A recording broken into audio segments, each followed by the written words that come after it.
$13 billion. That is what FIFA expects to pull in before the next World Cup even kicks off in the United States.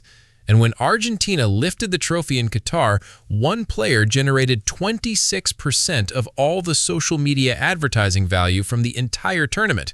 One guy, one trophy photo. 88 million pounds of marketing power, according to research firm Kantar.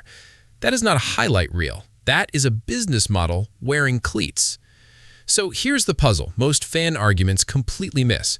Lionel Messi and Cristiano Ronaldo are not really rivals in the way the internet screams about every weekend. They're two different products, sold two different ways inside the same multi-billion-dollar machine. Messi sells football. Ronaldo sells himself.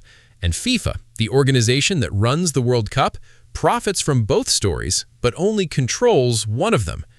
To understand why that matters, you need to see what FIFA actually sells.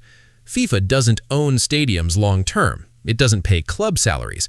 What it owns is attention, television rights, sponsorship packages, ticketing, licensing. For the 2023 through 2026 cycle, FIFA projects roughly $13 billion in revenue. The 2026 World Cup alone is expected to generate about $8.9 billion of that. Broadcasting deals across more than 170 countries. Sponsorship tiers sold out before a single ball is kicked. Budweiser, Visa, Adidas, McDonald's. They're not buying goals. They're buying eyeballs on a global stage. And eyeballs follow faces. That's basic sports economics. When the 2022 World Cup final hit screens worldwide, FIFA says about 1.5 billion people watched live. 5 billion engaged with tournament content across platforms. Sponsors paid record rates because superstars put butts in virtual seats. No Messi arc in Qatar, no Cinderella story for Argentina, and those numbers likely look very different.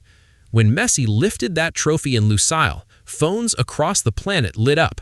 Marketers weren't just celebrating a goal, they were celebrating a purchase order. Kantar later measured the moment at nearly 12 million pounds of social ad value from a single Instagram upload, the most liked post in platform history. Now picture Messi through FIFA's eyes. Quiet post-game interviews, trophy lift, highlight clips packaged for broadcast partners. He fits the script. Adidas signed him to a lifetime deal. Pepsi, MasterCard, Budweiser, all official World Cup partner categories. His Instagram following sits north of 500 million people. But here's what brands reportedly love about Messi. He's what marketers call a safe bet. A USA Today report on his social reach quoted industry analysts saying Messi is one of the safest sponsorship bets in global sports. Low drama, maximum reach, minimal surprise. One study estimated a single sponsored Messi post can command over $2 million. Even his move to Inter Miami in Major League Soccer looked less like a random career swerve and more like a structured deal, salary plus revenue sharing tied to Apple TV subscriptions and ticket sales. Quick translation, because social ad value sounds like Wall Street nonsense. It's what your post would cost if a brand had to buy that much attention through normal ads. One photo, millions of dollars in attention, real leverage at the negotiating table. Think of it like this. FIFA runs a theme park. Messi is the mascot on every poster inside the park. He makes the ride feel official. But wait, if Messi is worth that much to the football industry, why does Ronaldo earn even more off the field in some years? That's where the business model splits.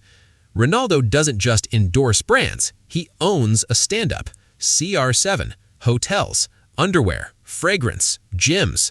A 2025 study by Portugal's IPAM Marketing Institute valued the CR7 brand at €850 million. That's roughly $900 million, 325% growth since 2020. His Instagram following exceeds 680 million, the most followed person on the platform. He reportedly generates more newspaper articles per year than some countries produce news stories. This is not a football player with sponsors. This is a holding company that happens to score goals. His €200 million per year deal with Saudi club Al Nassr wasn't just a paycheck, it was a market entry. Saudi Arabia wanted global attention for its league, and Ronaldo delivered a walking billboard into the Middle East. Reports suggest the extension included equity in the club itself. Ronaldo didn't sell football. He sold access to Ronaldo. Here's where it gets legally intense, and this is the layer most highlight channels skip entirely. During a World Cup, players sign participation agreements that hand FIFA enormous control over how their image is used. They can't slap a tournament logo on a personal ad without permission. They can't promote a drink that competes with an official sponsor during competition windows. FIFA calls unauthorized tie-ins ambush marketing, and they treat it like theft. Essentially, when the World Cup starts, even billionaires become temporary employees of the broadcast product. Messi's commercial profile works inside that cage. His deals align with FIFA partners. His World Cup moment became the most liked Instagram post in history. Ronaldo's profile pushes against the cage.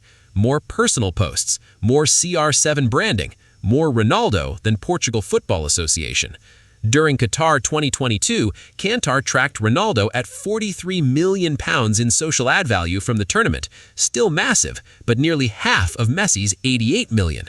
Team success mattered, but so did the narrative FIFA's partners could safely package. So does FIFA prefer Messi? Publicly, FIFA will never say that. Privately, the incentive map is obvious. FIFA needs predictable global stars who inflate TV rights and sponsorship renewals. Reports suggest U.S. broadcast rights for 2026 jumped roughly 94% from Qatar. Advertisers are reportedly paying up to $85 million for bundled World Cup ad packages. They're betting on casual fans tuning in for one last Messi World Cup story. When FIFA gave Inter Miami a Club World Cup host spot without a continental title, critics cried foul. Economically, it looked like parking your biggest billboard on the main highway. I know, hearing that a non-profit governed sports body makes $13 billion can sound insane, but FIFA reinvests portions into member federations and tournament operations, while protecting sponsor exclusivity like a walled fortress. Ronaldo, meanwhile, proved you can build wealth outside that fortress. Forbes listed him among active billionaire athletes after his Saudi extension. His Nike lifetime deal, Louis Vuitton campaigns, and CR7 product lines mean his peak earning years don't depend on FIFA's calendar at all. If football's governing body is a toll road, Ronaldo built a private jet lane beside it. Strip away the tribal fan war noise and the lesson is clean. Global football economics reward two skill sets now. Perform on the pitch, yes, but also answer a harder question. Are you selling the sport or selling you? Messi made himself the ultimate asset for FIFA's partner ecosystem. Safe, historic, institution-friendly. Ronaldo made himself the competitor. Always on, always branded. Impossible to fully regulate. Both made generational money. Neither made it the same way. This video is for educational and awareness purposes only. It is not financial advice. And if you think $13 billion is the ceiling, the ticketing and hospitality projections for 2026 alone may blow past budget estimates when North American fans show up in force. That's a money layer most people haven't even opened yet. Thanks for watching. If you want to see more videos like this, make sure to like this video and subscribe to the channel.